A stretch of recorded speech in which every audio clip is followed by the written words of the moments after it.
नमस्कार बच्चों, जय श्री कृष्णा। स्वागत है आपका 7th साइंस क्लास में। तो बच्चों आज हम नया लेसन पढ़ने जा रहे हैं जिसका नाम है पवन, तूफान और चक्रवात। Lesson number 8।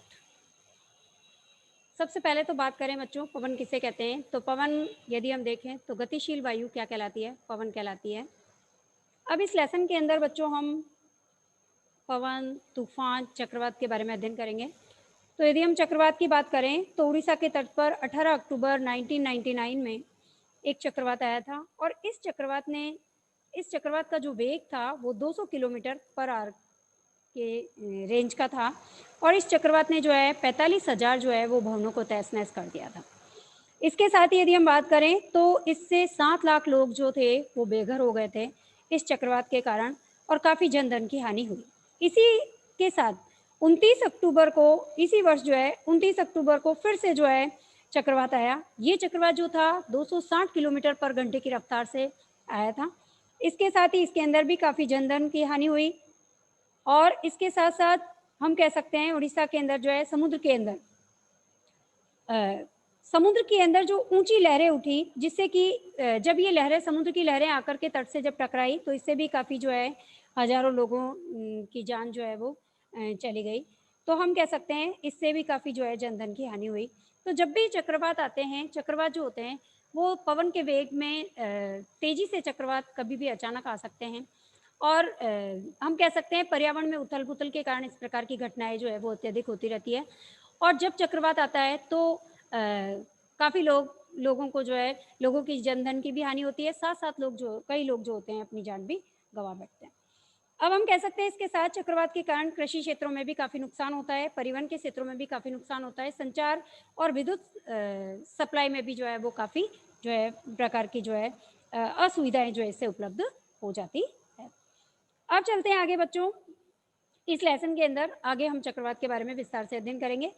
अभी हम चलते हैं बच्चों वायु, पवन जिसके बारे में हमने अभी अध्ययन किया था कि पवन किसे कहते हैं। गतिशील वायु को हम पवन कहते हैं और वायु दाब डालती है। अब हमें कैसे मालूम चले कि वायु दाब डालती है, तो इसके लिए यदि हम देखें तो जब हम कपड़ों को ऊपर छत पर ले जाकर गीले कपड़ों को सुखाते हैं तो हम देखते हैं कि कपड़े जो होते हैं वो वायु के कारण हिलने लगते हैं। या फिर जब हम पतंग उड़ाते हैं तो हम देखते हैं कि पतंग जो होती है वायु के वेग के कारण या तो ऊपर की ओर जाती है या फिर उसके ऊपर जब प्रेशर पड़ता है तो वो फट भी जाती है कभी कभी, है ना। इसके साथ साथ यदि हम देखें तो हमारे जो विज्ञापन पट है, बैनर्स है, जो आप देखते हैं जगह जगह पर जो है बैनर लगे हुए होते हैं या विज्ञापन पट्टे लगे हुए होते हैं। ये जो विज्ञापन पट होते हैं, ये जो बैनर्स होते हैं, ये भी जो है वायु के वेग से जो है कभी कभी हिलते हुए और फड़फड़ाते हुए हमें नजर आते हैं। अब ये फटते क्यों नहीं, क्योंकि इनके बीच में जो है वो जगह जगह पर कुछ कुछ स्थानों पर छिद्र इसमें कर दिए जाते हैं जिसके कारण वायु जो होती है आसानी से इसके आर पार जा सके, जिसके कारण ये फटने से बच जाते हैं, है ना। क्योंकि वायु दाब डालती है और वायु दाब डालेगी तो ये विज्ञापन पट, ये बैनर जो होंगे वो फट जाएंगे। तो इसीलिए इसके बीच में जगह जगह पर जो है सूक्ष्म छिद्र कर दिए जाते हैं जिसके कारण वायु इसके आर पार आसानी से निकल जाए और जिससे कि इन विज्ञापन पट्टों को फटने से बचाया जा सके। अभी भी आपके दिमाग में ये प्रश्न आ रहा है कि मैम हमें तो समझ नहीं आ रहा कि वायु दाब डालती है, कैसे वायु दाब डालती है ना। तो इसके लिए और भी हम एग्जांपल्स ले सकते हैं। जैसे फॉर एग्जांपल हम ले कि हमने एक टीन का डिब्बा लिया, एक टीन का डिब्बा लेकर के हमने उसको पानी से आधा भर लिया, पानी से आधा भर के और हमने उसको मोमबत्ती की सहायता से गर्म किया। जब हमने उसको गर्म किया मोमबत्ती से, हम तब तक उसको गर्म करेंगे जब तक कि वो पानी बॉईल होने ना लग जाए। अब जैसे ही वो पानी बॉईल होने लग जाता है तो बॉईल होने के बाद हम क्या करेंगे, मोमबत्ती को तो बंद कर देंगे, उस डिब्बे को जो है खाली कर देंगे और खाली करके और हम उसको ढक्कन कस के बंद कर देंगे और उसको तुरंत जो है हम ठंडे पानी के नीचे ले जाकर या फिर वॉश बेसिन के नीचे ले जाकर ठंडा पानी उसके ऊपर डालेंगे। जैसे ही हम ठंडा पानी उसके ऊपर डालने लगते हैं वैसे ही वो डिब्बा जो होगा भीतर की ओर पिचकने लग जाता है। अब वो डिब्बा भीतर की ओर क्यों पिचकता है बच्चों, वो भीतर की ओर इसलिए पिचकता है क्योंकि जब हमने उसके अंदर पानी था और गर्म किया तो हमने देखा पानी जो था उससे वाटर वेपर बने, वाष्प बनी, जल वाष्प बनी। अब ये जो जल वाष्प जो थी वो पानी के ऊपर वाले खाली स्थान के अंदर जमा हो गई। अब हमने क्या किया, पानी को तो खाली कर दिया लेकिन वाटर वेपर तो अंदर ही थे। हमने इस डिब्बे को टाइट बंद कर दिया, ढक्कन लगा दिया। सॉरी। अब मैंने क्या किया कि जैसे ही उसको ठंडे पानी के नीचे ले गई तो वैसे ही क्या हुआ कि उसके अंदर जो वाटर वेपर थे, जो उसके अंदर जल वाष्प थी, वो जल वाष्प जो थी वापस संघनित हो गई, पानी में बदल गई। तो वायु का दाब अंदर जो है बाहर की अपेक्षा क्या हो गया, कम हो गया। कम हो गया ना, क्योंकि जो जल वाष्प थी वो किस में बदल गई, वो पानी में बदल गई। और जैसे ही वो पानी में बदली वैसे ही बाहर की अपेक्षा डिब्बे के अंदर का दाब जो है वो कम हो गया। और डिब्बे के अंदर का दाब कम होने के कारण वो डिब्बा पिचक गया। तो इससे भी हम कह सकते हैं कि वायु दाब डालती है। और हम एग्जाम्पल ले सकते हैं, जैसे हमने प्लास्टिक की बोतल ली, वही सेम हमने क्या किया, प्लास्टिक की बोतल के अंदर तेज गर्म पानी डाल दिया, और तेज गर्म पानी डालकर और उसको तेज उबलता हुआ पानी डालकर उसको खाली कर दिया। खाली करके उसको ढक्कन लगा करके तुरंत उसको वॉश बेसिन के नीचे ले गए, और फिर हमने उसके ऊपर ठंडा पानी डाला। जैसे ही हम उसके ऊपर ठंडा पानी डालते हैं वैसे ही वो बॉटल जो होती है भीतर की ओर पिचकने लगती है। अब वो बॉटल भीतर की ओर क्यों पिचकती है, वो इसलिए पिचकती है क्योंकि जब हमने उसके अंदर गर्म पानी डाला था तो हमने देखा कि जो बॉटल का आधा जो ऊपर का खाली हिस्सा था उसके अंदर सारे वाटर वेपर थे, जलवाष्प थी। अब बॉटल को तो हमने खाली कर दिया लेकिन वाटर वेपर तो अंदर ही थे उसके अंदर। अब जैसे ही उसको हमने ठंडे पानी के अंदर डाला वैसे ही वो वाटर वेपर जो थे वापस पानी के अंदर कन्वर्ट हो गए। वापस वापस से वो जलवाष्प जो थी वो पानी में बदल गई, और पानी में बदलने के कारण अब क्या हुआ, बॉटल जो है, बॉटल के भीतर का वायुदाब जो होगा बाहर के दाब से कम हो गया। तो जब भीतर का वायुदाब कम हो गया तो इससे बॉटल क्या हो गई, पिचक गई। समझ में आया? तो हम कह सकते हैं कि वायु दाब डालती है ना। तो इस प्रकार से और भी हम एग्जांपल्स ले सकते हैं कि जब हम पानी के अंदर नौका चलाते हैं तो हम देखते हैं कि वायु का वेग जिधर होता है, यदि हम नौका उसी साइड ले जा रहे हैं तब तो हमारी नौका बड़ी आसानी से चलती है। और जैसे ही वायु का वेग यदि हमारी नौका के विपरीत होता है तो हमारी नौका जो होती है वो बहुत कठिनाई होती है हमें उसको आगे की ओर बढ़ाने में, है ना। हमको पतवार को चलाने में और उसको बड़ी ही हमें दिक्कत आती है या थोड़ी मुश्किल का सामना करना पड़ता है। ठीक इसी प्रकार से हम और भी एग्जांपल्स ले सकते हैं कि जैसे जब हम साइकिल चलाते हैं, तो जब हम साइकिल चलाते हैं यदि पवन का वेग हमारे चलाने की दिशा में ही है जब तो कोई दिक्कत ही नहीं, लेकिन यदि पवन का वेग विपरीत दिशा में है तो हमें साइकिल को आगे चलाने में बड़ी दिक्कत आएगी, क्योंकि वायु जब टकराती है तो इससे साइकिल को जो है वो चलाने में हमें दिक्कत आती है, हमें ज्यादा जो है वो जोर लगा करके पैडल जो है वो लगाने पड़ेंगे, है ना। तो इससे भी हम स्पष्ट होता है कि वायु दाब डालती है। इसके साथ ही हम देखते हैं कि जो साइकिल होता है इसके टायर को हमें व्यवस्थित रखने के लिए या साइकिल को चलाने लायक रखने के लिए उसके ट्यूब के अंदर हमको जो है हवा भी भरनी पड़ती है, वायु का दाब ठीक रखना पड़ता है। तो जब हम वायु उसके अंदर हवा भरते हैं तभी तो साइकिल अच्छे से चलती है। यदि उसके अंदर पंप में हवा नहीं होगी तो क्या साइकिल हमारी अच्छे से चलेगी, क्या नहीं चलेगी ना। तो हम कह सकते हैं कि वायु दाब डालती है। इसी प्रकार से हम और भी एग्जांपल्स ले सकते हैं, जैसे पेड़ की पत्तियां, जब पेड़ की पत्तियां हिलती है तो इससे हमें लगता है कि वायु दाब डाल रही है जिसके कारण पत्तियां हिल रही है ना। पेड़ की डालियां हिलती हुई देखी है आपने कहीं, तो वो क्यों हिलती है, क्योंकि वायु दाब डालती है, वायु के प्रेशर के कारण ही हिलती है ना। कई बार हम भी छत पर जाते हैं शाम के टाइम में तो बहुत तेज हवा चलती है तो हम अपना बैलेंस नहीं कर पाते, है ना, हमारे कपड़े वगैरह हिलने लग जाते हैं, हमारे बाल हिलने लग जाते हैं, क्यों, क्योंकि वायु दाब डालती है। सिंपल से एग्जाम्पल है। इसके साथ साथ और अच्छा एग्जाम्पल, जब हम 15 अगस्त और 26 जनवरी के अंदर हम झंडा फहराते हैं तो हमने देखा है कि जैसे जब झंडा फहराते हैं तो उस समय तो वो सीधा ही रहता है, लेकिन जैसे ही पवन का वेग आता है वैसे ही झंडा जो है वो लहराने लगता है, क्यों, क्योंकि वायु दाब डालती है ना। ऐसे हम बहुत सारे एग्जाम्पल के द्वारा समझ सकते हैं कि वायु दाब डालती है। तो इस प्रकार हमें समझ में आया। एक तो ये प्रश्न बनता है कि प्रयोग द्वारा समझाइए कि वायु दाब डालती है, या कुछ एग्जाम्पल दीजिए कि वायु दाब डालती है, तो हम दे सकते हैं बहुत सारे एग्जाम्पल्स मैंने आपको बताया। अब चलते हैं आगे कि वायु का वेग बढ़ने पर दाब कम हो जाता है, कैसे, वायु का वेग बढ़ेगा तो कैसे दाब कम हो जाएगा। तो अब देखो इसके लिए हम एक एग्जाम्पल लेते हैं। जैसे हमने क्या किया कि हमने छोटी छोटी कागज के जो टुकड़े होते हैं उससे हमने छोटी छोटी बॉल्स बनाए। अब छोटी छोटी बॉल्स बनाकर हमने क्या किया कि एक खाली बोतल ली, है ना, और खाली बोतल लेकर उसको मुंह के पास रखा, मुंह के पास रख करके और फिर मैंने उस बोतल के मुख के ऊपर वो कागज की जो बॉल बनाई थी छोटी वो मैंने रखी, और मैंने क्या किया उसके ऊपर मैं फूंक मारने लगी।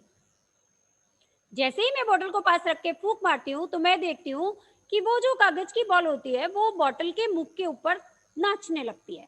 ऐसा क्यों होता है, ऐसा इसलिए होता है कि जैसे ही मैंने फूंक मारी तो मेरे मुख से बॉटल के बीच का वायु का जो है वो वेग बढ़ गया, बढ़ा। अब वहां पर वायु का वेग बढ़ने के कारण बॉटल के अंदर का दाब जो है वो क्या हो गया, वहां का वेग बढ़ने के कारण वहां तो दाब कम हो गया, लेकिन बॉटल के अंदर का दाब अधिक हो गया। तो बॉटल के अंदर का दाब अधिक होने के कारण वो वायु जो थी अंदर की, वो क्या करती है कि उस कागज की बॉल को बाहर की ओर धकेलती है। जब वो बाहर की ओर धकेलती है तो बॉटल के अंदर जो है, बॉटल के मुख के ऊपर वो कागज की बॉल जो होती है वो हमें नाचती हुई नजर आती है। आया समझ में? तो इस प्रकार हम कह सकते हैं कि वायु का वेग बढ़ने से दाब कम हो जाता है। और भी एग्जांपल्स हम ले सकते हैं इसका, जैसे फॉर एक एग्जांपल और ले रहे हैं हम। जैसे हमने क्या किया, एक स्टिक ली, एक लंबी सी स्टिक लेकर के, और उसके ऊपर हमने दो गुब्बारे लिए। दो गुब्बारे लेकर के उनमें थोड़ा थोड़ा पानी भरा, दोनों में समान मात्रा में पानी भर के दोनों गुब्बारों को फुला लिया, और फुला करके मैंने क्या किया, दोनों को डोरी से बांध करके और उस स्टिक के ऊपर लटका दिया। ठीक है, अब मैंने क्या किया कि उसको लेकर के स्टिक को अपने मुख के पास रखा और मैंने फूंक मारी जोर से। अब जैसे ही मैं फूंक मारूंगी वैसे ही क्या होगा कि ये गुब्बारे जो होंगे पास पास आएंगे। क्यों पास पास इसलिए आए क्योंकि जैसे ही मैंने फूंक मारी तो मेरे मुख के बाहर वायु का वेग बढ़ा, फूंक मारी तो वायु का वेग बढ़ गया, और वायु का वेग बढ़ने के कारण अब क्या हुआ कि जो गुब्बारे थे उनके वहां पर जो है वो दाब बढ़ गया। वायु का वेग बढ़ा तो वहां पर मेरे मुख के पास तो दाब कम हो गया, लेकिन गुब्बारों के आसपास दाब अधिक हो गया। तो गुब्बारों के आसपास दाब अधिक होने के कारण उस वायु दाब ने क्या किया, गुब्बारों को आगे की ओर धकेला, जिसके कारण वो गुब्बारे जो थे वो आगे की ओर आए या फिर आपस में टकराने की उन्होंने कोशिश की। तो हम कह सकते हैं कि वायु का वेग बढ़ने पर दाब कम हो जाता है। और भी हम एग्जाम्पल्स ले सकते हैं इसके, जैसे कि हमने एक कागज की पतली पट्टी ली है ना, 20 सेंटीमीटर लंबी कागज की पट्टी और 30 सेंटीमीटर चौड़ी एक कागज की पट्टी ले ली, और इसको अंगूठे और तर्जनी के बीच में इस प्रकार से पकड़ करके और पट्टी का अधिकांश भाग को नीचे की ओर लटका दिया है ना। जैसा कि आप चित्र के अंदर देख रहे हैं, पेज नंबर 86 के अंदर चित्र 8.5 है ना। इसके अंदर देखो इस व्यक्ति ने क्या किया है कि 20 सेंटीमीटर लंबी और 3 सेंटीमीटर चौड़ी एक कागज की पट्टी ली है और इसको अंगूठे और तर्जनी के बीच में पकड़ करके और मुंह से वो फूंक मार रहा है। जैसे ही फूंक मारेगा तो वहां पर वायु का वेग बढ़ेगा और वेग बढ़ने के कारण वहां पर दाब कम हो जाएगा, लेकिन आगे की ओर दाब अधिक होने के कारण वो पट्टी जो होगी घूम करके और वापस से जो है वो मुड़ जाएगी है ना। तो इस प्रकार के प्रयोग हम कर सकते हैं, इसको प्रयोग करके हम देख सकते हैं कि जैसे ही पवन का वेग बढ़ता है वैसे ही वायु का दाब कम हो जाता है। अब चलते हैं बच्चों आगे। हमेशा वायु जो होती है वो सदैव, अब देखो हमने अभी देखा था कि गतिशील वायु को ही हम पवन कहते हैं, लेकिन पवन जो होती है हमेशा अधिक वायु दाब वाले क्षेत्र से कम वायु दाब वाले क्षेत्र की ओर हमेशा गति करती है। वायु हमेशा जहां पर अधिक वायु दाब का क्षेत्र होगा वहां से वो कम दाब क्षेत्र की ओर ही गति करेगी, बिल्कुल फैक्ट है ये तो, है ना। अब चलते हैं आगे। प्रयोग द्वारा समझाइए कि गर्म किए जाने पर वायु का प्रसार होता है। क्या हम बता सकते हैं कि गर्म करने पर वायु का प्रसार होता है? क्या गर्म होकर के वायु हल्की होकर ऊपर की ओर उठती है? बिल्कुल सही है। समुद्रों का पानी जो होता है गर्म होता है और गर्म होकर के हल्का होकर के और जलवाष्प बन के वाटर वेपर बन के ऊपर की ओर उठता है। तो गर्म वायु तो हमेशा ऊपर की ओर ही उठती है ना, और ऊपर जाकर के वापस ठंडी होती है, बादल बनते हैं, फिर वर्षा होती है। यही हमने पढ़ा है अभी तक। अब यहाँ पर ये कह रहा है कि गर्म किए जाने पर वायु का प्रसार होता है, इसको आप प्रयोग द्वारा समझाइए। तो बिल्कुल हम समझा सकते हैं। इसके लिए हम क्या करेंगे, देखो हमने देखो चित्र देखिए 8.6 के अंदर देखिए आप पेज नंबर 87। यहाँ पर हमने एक बीकर लिया है, इस बीकर के अंदर हमने गर्म पानी लिया है और एक क्वथन नली ली है। कांच की एक क्वथन नली लेकर के उसके ऊपर हमने एक बलून को लगा दिया है और बलून लगाकर हमने इसको धागे से बांध दिया है। अब मैंने क्या किया, इस क्वथन नली को गर्म पानी के अंदर रख दिया। कुछ देर तक मैंने जब इसको गर्म पानी के अंदर रखा तो मैंने ये देखा कि गुब्बारा जो था, क्वथन नली के ऊपर जो बांधा हुआ गुब्बारा है वो फूलने लगा। ठीक है, अब मैंने क्या किया, इसी क्वथन नली को दूसरे बीकर में एक ठंडे बर्फ के पानी से आधा भरा हुआ बीकर लिया और उसके अंदर मैंने इस क्वथन नली को रख दिया। सेम इसी क्वथन नली को मैंने उसके अंदर रख दिया और आधा घंटा रखने के बाद जब मैंने ऑब्जर्व किया तो मैंने ऐसे पाया कि अब ये गुब्बारा पुनः पिचकने लग जाता है। तो ऐसा क्यों हुआ? ऐसा इसलिए हुआ क्योंकि जब हमने उसको गर्म पानी के अंदर रखा तो गर्म पानी से क्या हुआ, वाटर वेपर बने, गर्म पानी से जलवाष्प बनी, और गर्म पानी से जब जलवाष्प बनी तो गर्म वायु जो होती है वो ऊपर की ओर उठती है, उठती है। हमने यही पढ़ा है कि गर्म वायु ऊपर की ओर उठती है। तो जैसे ही वायु ऊपर की ओर उड़ी तो वैसे ही उसको कतरन नली के अंदर आगे जगह नहीं मिली और बलून मिला, तो वो वायु जो थी वो बलून के अंदर चली गई, बलून फूल गया। आया समझ में?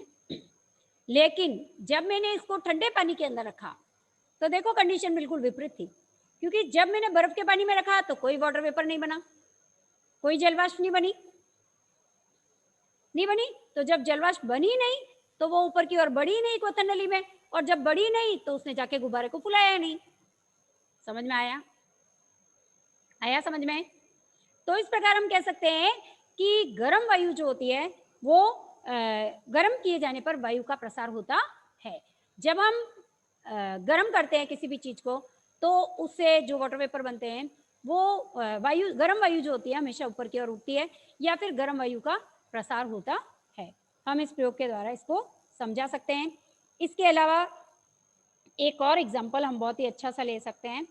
इसके लिए हमें क्या करना है बच्चों कि हम एक सिंपल सी स्टिक लेंगे, दो कागज की चाहे तो कागज की थैली ले सकते हैं, चाहे तो कागज के ग्लास ले सकते हैं, है ना, और उनको दोनों को हम धागे में पिरो करके उस स्टिक से बांध देंगे चित्रानुसार। चित्र 8.7 में देखिए बांध दिया हमने।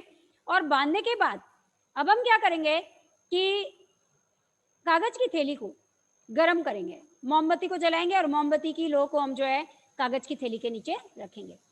अब हम क्या देखते हैं कि जब हम कागज की थैली के नीचे रखते हैं तो हम देखते हैं कि जैसे जैसे जलवाष्प निकलती है कागज की थैली के ऊपर, जैसे जैसे जो है ऊष्मा प्रवाहित होती है, वैसे वैसे गर्म होकर के वायु ऊपर की ओर उठती है।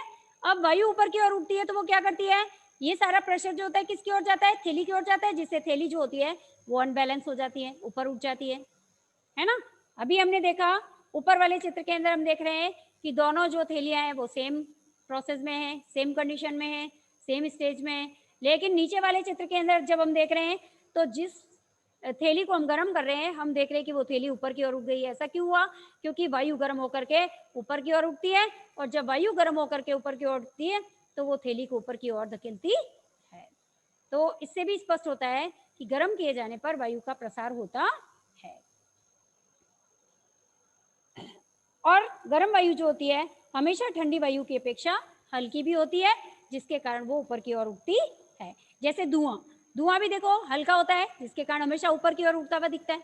कभी आपने देखा क्या धुआं नीचे की ओर उठता है? नहीं देखा है। जब आप भगोने के अंदर पानी गर्म करते हो, चाय बॉईल होती है, आपने घर में देखा है, तो आप देखते हो वाटर वेपर हमेशा ऊपर की ओर उठते हैं। क्यों?